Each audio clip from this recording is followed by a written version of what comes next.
സുഭാഷിതങ്ങളുടെ പുസ്തകത്തിൽ നിന്നുള്ള വായന, അധ്യായം 18.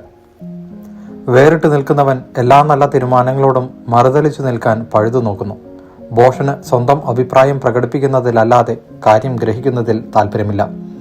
ദുഷ്ടതയോടൊപ്പം അവജ്ഞയും ദുഷ്കീർത്തിയോടൊപ്പം അപമാനവും വന്നു ഭവിക്കുന്നു. മനുഷ്യന്റെ വാക്കുകൾ അഗാധമായ ജലാശയമാണ്, ജ്ഞാനത്തിന്റെ ഉറവ പാഞ്ഞൊഴുകുന്ന അരുവിയും.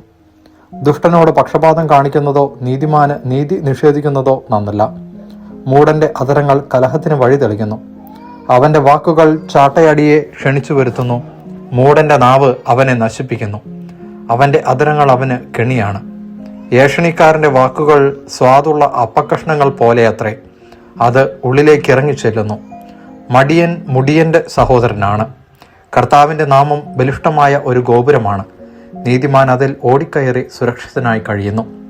സമ്പത്താണ് ധനികന്റെ ബലിഷ്ഠമായ നഗരം. ഉയർന്ന കോട്ട പോലെ അതവനെ സംരക്ഷിക്കുന്നു. ഗർവം നാശത്തിന്റെ മുന്നോടിയാണ്, വിനയം ബഹുമതിയുടെയും. ചോദ്യം മുഴുവൻ കേൾക്കുന്നതിനു മുമ്പ് ഉത്തരം പറയുന്നത് ഭോഷത്വവും മര്യാദകേടുമാണ്. ഉന്മേഷമുള്ള മനസ്സ് രോഗം സഹിക്കുന്നു. തളർന്ന മനസ്സിനെ ആർക്ക് താങ്ങാൻ കഴിയും?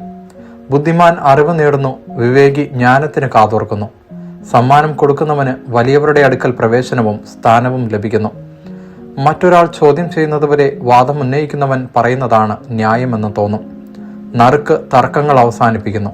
അത് പ്രബലരായ പ്രതിയോഗികളെ തീരുമാനത്തിലെത്തിക്കുന്നു.